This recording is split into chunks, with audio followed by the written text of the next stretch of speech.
The moment I saw myself on that 27-inch television screen in Jake Morrison's living room, watching my husband of 8 years kiss another woman under a streetlight, I knew exactly what I was going to do. "I'm sorry, Claire," Jake said, his voice barely audible over the hum of his DVR. "I thought you should see this before it airs next week." I set my coffee cup down on his granite countertop with deliberate precision. My hands weren't shaking. That surprised me most of all. "How long?" I asked. "The footage. 3 weeks of surveillance, but based on what we observed..." Jake cleared his throat. He'd been a private investigator for 15 years, but he still struggled with this part. "We estimate they've been involved for at least 8 months. 8 months. I did the math automatically, the way my accountant's brain always did. 8 months meant it started right after Marcus got his promotion to senior partner at the law firm. 8 months meant it overlapped with our anniversary dinner, our trip to Cabo, the weekend we spent house hunting in Westchester, because he said he wanted us to have more space for the family we'd been trying to start. The family I'd been trying to start while he was apparently starting something else entirely. Her name is Sophia Reyes," Jake continued, consulting his notes. 26 years old. She's a paralegal at Henderson, Brooks and Associates. Not even a different firm. He was fucking someone from his own office, someone who probably knew exactly who I was, had probably seen our wedding photo on his desk, had maybe even heard him take my calls. "I need copies of everything," I said. "Claire, I know this is everything, Jake. Every photograph, every video, every receipt, every timestamp. I want documentation of every lie he's told me for the past 8 months." I stood up, smoothing down my navy blazer. I had a client meeting in 45 minutes. A divorce settlement, ironically enough. Mrs. Patterson was fighting for her fair share after 23 years of marriage to a man who'd decided his secretary was more appealing than his wife. The parallels weren't lost on me. "What are you planning to do?" Jake asked. I smiled for the first time since walking into his office. "I'm going to give him exactly what he deserves." 3 weeks earlier, the first sign should have been the phone calls. Marcus had always been paranoid about privacy, an occupational hazard for a litigation attorney. But the past few months had brought a new level of secrecy. He'd installed some kind of encrypted messaging app on his phone. He'd started taking calls in the garage, claiming it was for client confidentiality. He'd even changed his laptop password, something he'd never done in our entire relationship. But I'm a forensic accountant. I trace financial irregularities for a living. I find what people try to hide. So when I noticed the pattern of cash withdrawals, 200 every Tuesday and Friday for the past 4 months, I started paying attention. And his credit card statements showed charges at restaurants I'd never been to, florists I'd never heard of, and a jewelry store where he'd definitely never bought me anything. I started taking notes. The night I hired Jake, Marcus came home at 11:47 p.m. claiming he'd been in a partner's meeting that ran late. He smelled like Chanel No. 5. I've worn Chanel charms for 6 years. He didn't even bother to shower before getting into bed beside me. 2 weeks later. "The evidence is comprehensive," Jake said, spreading photographs across his desk like a dealer shuffling cards. We have restaurant receipts, hotel keycards, photographs of them together at various locations over a 3-week period. I studied each image with the same detached precision I used to analyze corporate balance sheets.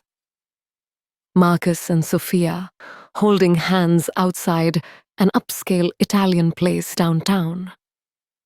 Marcus's hand on her lower back as they entered the Marriott. Marcus kissing her goodbye in the parking garage of their office building. Her fingers tangled in his hair, the way mine used to be. "There's more," Jake said. "We managed to record a phone conversation yesterday." He pressed play on a small digital recorder.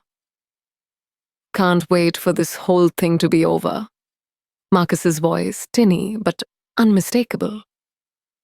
"Claire's been asking too many questions lately." "About us?"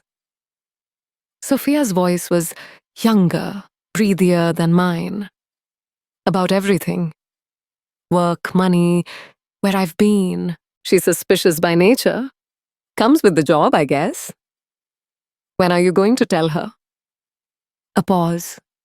I could picture him running his hand through his salt and pepper hair, the way he did when he was stalling. "Soon. After the Patterson settlement closes. I need to time this right. She handles a lot of high net worth divorce cases.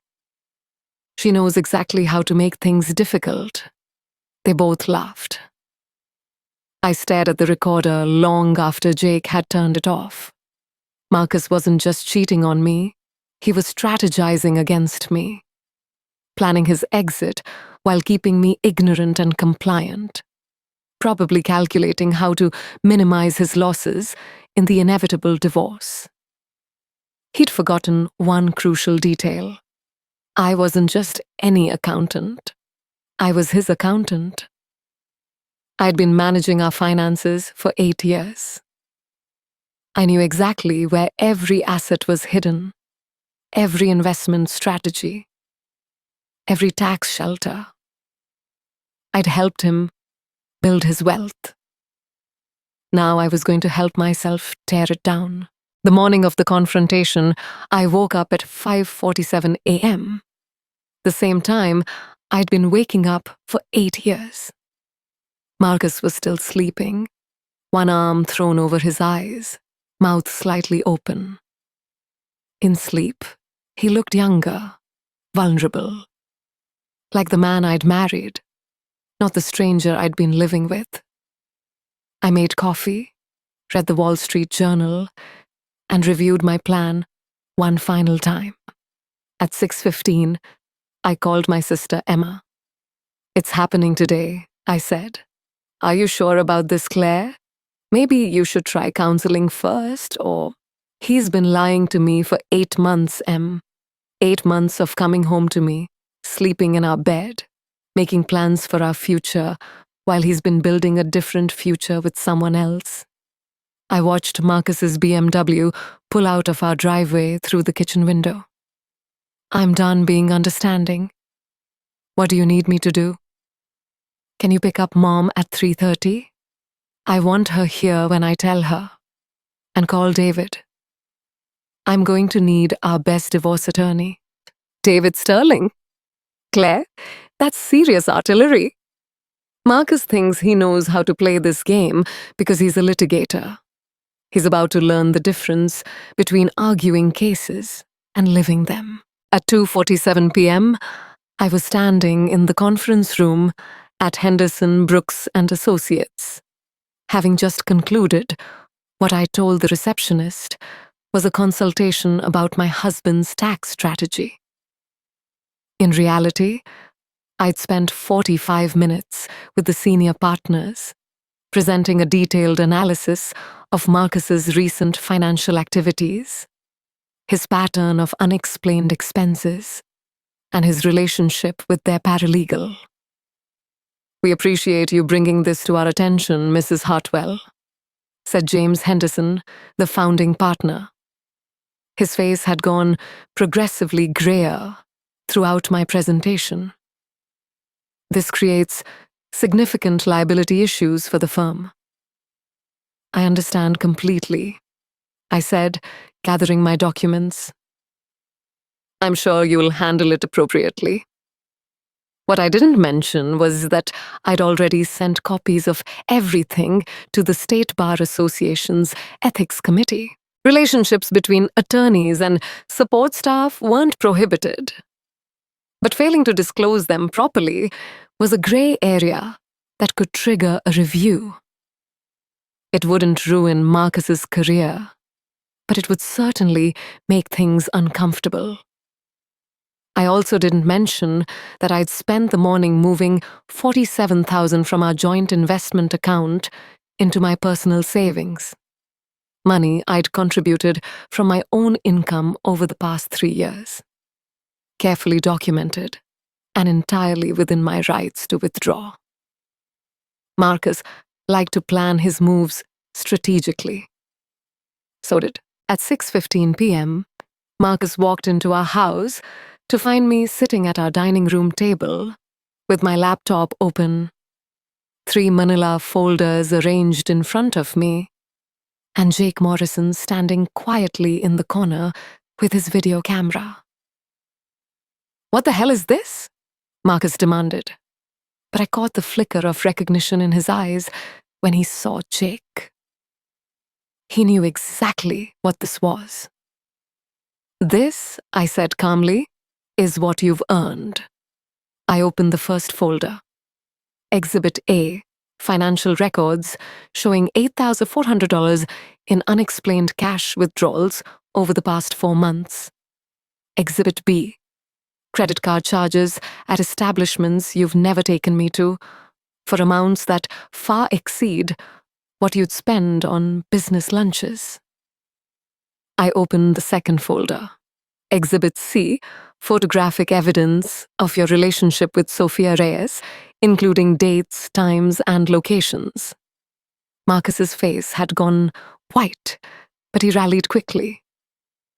This was what he did for a living, after all. "Claire, I can explain."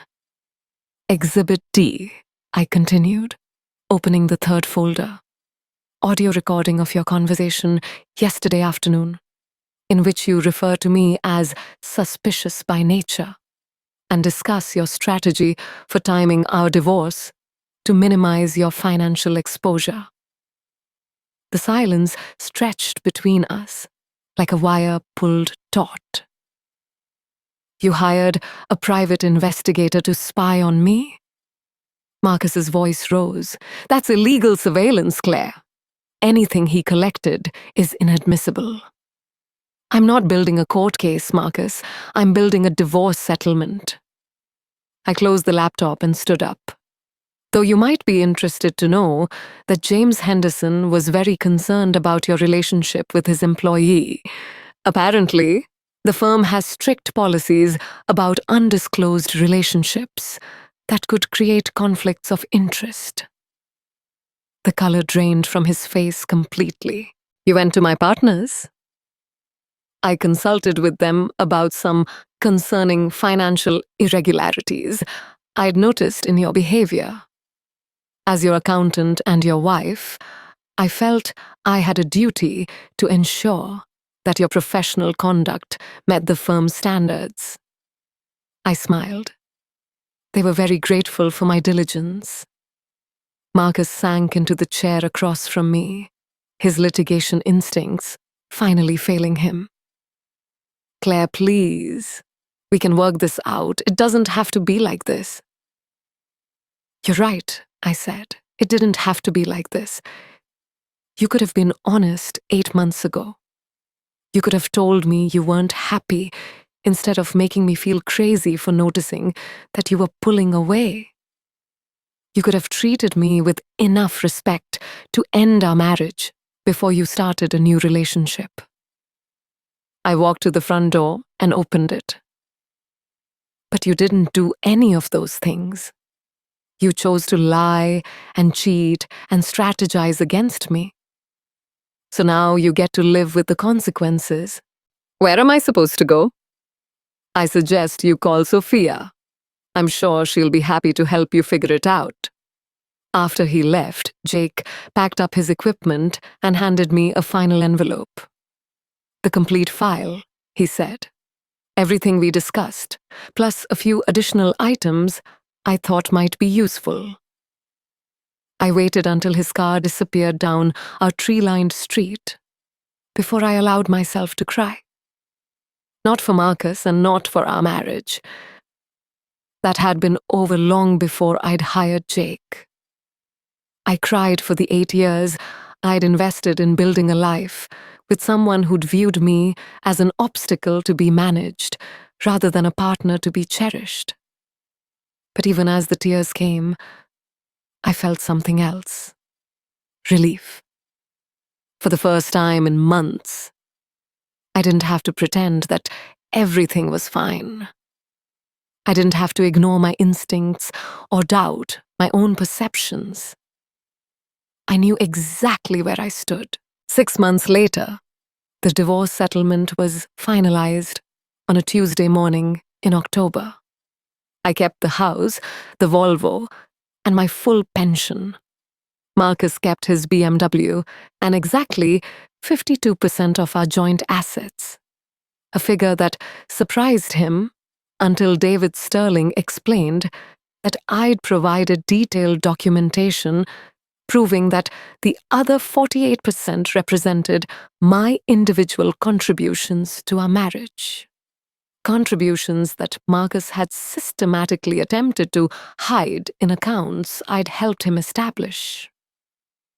Your wife, David told him during our final negotiation session, understands money better than you do. The ethics review took longer to resolve. Marcus wasn't disbarred, but the reprimand went on his permanent record, and the firm asked him to resign. He's working for a smaller practice now, making about 60% of his previous salary. Sophia Reyes was terminated the day after I visited the firm. From what I heard through my professional networks, she's having trouble finding another position. Apparently, legal communities are smaller than people think. I started dating again in November.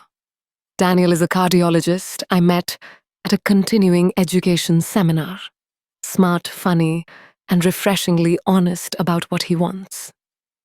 Our third date was the first time in months I'd gone to dinner without calculating the check, without scanning for signs of deception, without wondering if the man across from me was lying about where he'd been the night before. Marcus tried to reconcile twice. The first time was 3 weeks after he moved out, when he realized that Sophia expected him to leave his wife for her, not just complain about his wife to her. The second time was after the ethics committee ruling, when he understood that his career consequences were going to be permanent. I declined both overtures politely. My mother asked me once if I regretted how I handled everything. "Don't you think you were a little harsh?" she said. "He made a mistake, but he made a choice, Mom." I corrected her. Every day for 8 months, he chose to lie to me. Every time he came home and kissed me hello. Every time we made plans for the future. Every time he told me he loved me while he was building a relationship with someone else. Those were choices. I poured myself another glass of wine and looked out at the garden Marcus and I had planted together the previous spring. The roses were blooming beautifully. I'd hired a landscaper to help me expand the beds. I didn't destroy his life, I said. I just stopped protecting him from the consequences of his own decisions. 1 year later, Emma comes over for dinner every Sunday now, usually with her kids.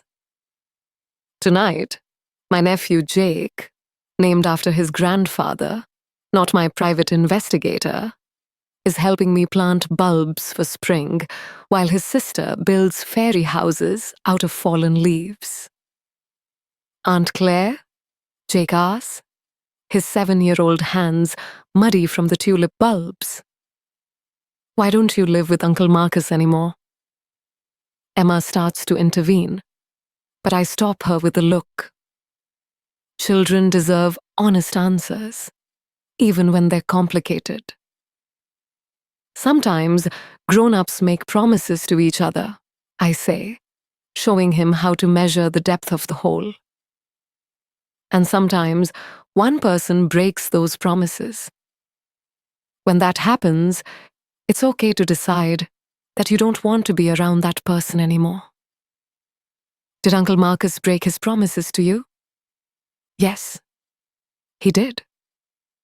Jake considers this with the seriousness that only children can bring to adult problems. "That's not nice." "No, I agree, it's not."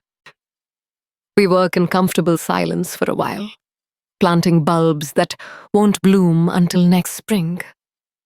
It's an act of faith, really, trusting that the ground will warm, that the rain will come, that what you plant in darkness will eventually find its way to light. Marcus sent me a card on our anniversary. Not our wedding anniversary. That would have been too presumptuous. But the anniversary of the day we met, 10 years ago at a conference in Chicago. The card was generic, something about wishing me well. But he'd written a note inside. "I know I don't deserve forgiveness, but I hope someday you'll remember the good parts too." I didn't throw it away, but I didn't keep it either. I filed it with the rest of our divorce paperwork. One more document in a case that was closed. The truth is, I do remember the good parts. I remember Sunday mornings reading the paper in bed. I remember the way he used to bring me coffee without being asked. I remember how proud I felt when he made partner, and how safe I felt planning our future together. But I also remember that all of those moments were built on a foundation that was never as solid as I thought. I remember that the man I loved was capable of lying to my face for 8 months. I remember that he viewed my trust as a weakness to be exploited rather than a gift to be honored. Some betrayals, once they happen, change the very nature of what came before. They don't just break the future, they rewrite the past. The bulbs are all planted now, arranged in careful rows that will emerge as a riot of color when winter finally ends. Jake has moved on to helping his sister with her leaf constructions, their laughter bright in the crisp autumn air.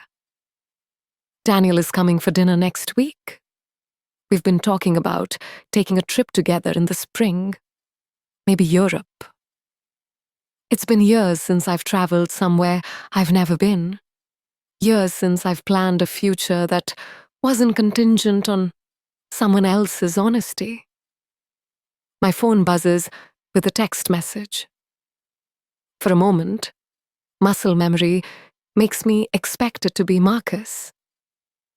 But it's Daniel asking if I need anything from the grocery store. Such a simple question, but it carries the weight of consideration, of someone thinking about my needs without being asked. I text back, "Just bring yourself. Everything else is perfect." And it is. My life is smaller now in some ways, quieter, simpler, more predictable, but it's also entirely mine. Every choice I make, every plan I build, every promise I accept is based on truth rather than fiction. There's a clarity to that, a cleanliness that I didn't realize I'd been missing. The private investigation was never really about Marcus, I understand now. It was about reclaiming my ability to trust my own perceptions. For 8 months, I'd been made to feel like I was imagining problems that didn't exist. like my suspicions were evidence of my own insecurity rather than responses to real deception. The moment I saw that footage in Jake's office, I stopped doubting myself. I stopped making excuses for behavior that didn't make sense. I stopped accepting explanations that didn't add up. That was the real revenge, not the public embarrassment, or the career consequences, or the financial settlement. The real revenge was refusing to let Marcus make me complicit in my own deception. The real revenge was choosing to know the truth and act on it, even when ignorance would have been more comfortable. Some stories end with dramatic confrontations, with shouting matches and broken dishes and passionate reconciliations.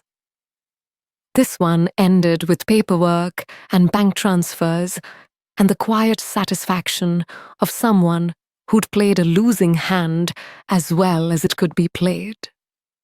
I learned that day in Jake's office that there are worse things than being betrayed by someone you love. There are worse things than having your marriage end, worse things than having to rebuild your life from scratch. The worst thing is betraying yourself. The worst thing is knowing the truth and choosing to ignore it. The worst thing is becoming complicit in your own diminishment. I chose not to do that.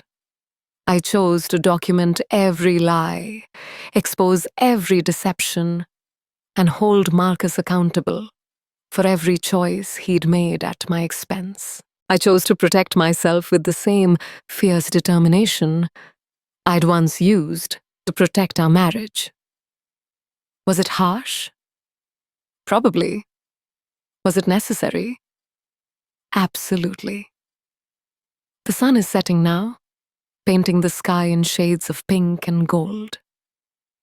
Emma gathers her children for the drive home, and I clean up the gardening tools, already looking forward to the quiet evening ahead. I have a new book waiting, a glass of wine that was chosen for my taste alone, and the deep satisfaction of someone who has faced the worst and emerged intact. Tomorrow, I'll water the newly planted bulbs and trust that spring will come. Tonight, I'll rest in the peace that comes from knowing exactly who I am and what I'm worth. And if Marcus ever wonders how I learned to be so ruthlessly efficient in dismantling our life together, I hope he remembers that I learned it from him. After all, he was the one who taught me that love is a strategic game, that trust is a liability to be managed, and that the person closest to you is often the most dangerous opponent you'll ever face. I was an excellent student, but I graduated from his school the day I walked into Jake's office, and I've been applying my education to a much better life ever since. The perfect revenge, I've learned, isn't about punishment. It's about transformation. It's about taking the lessons someone teaches you in cruelty and using them to build something stronger, something truer, something entirely your own. Marcus wanted to make me smaller, more convenient, easier to manage, while he pursued what he really wanted. Instead, he taught me exactly how strong I could be when I stopped protecting everyone except myself. For that education, I suppose I should thank him. But I won't. He doesn't deserve my gratitude any more than he deserved my trust. What he deserves is exactly what he got. A woman who learned to fight as dirty as he did, only better. Because I wasn't fighting for his approval, or his love, or his attention. I was fighting for my life. And I won.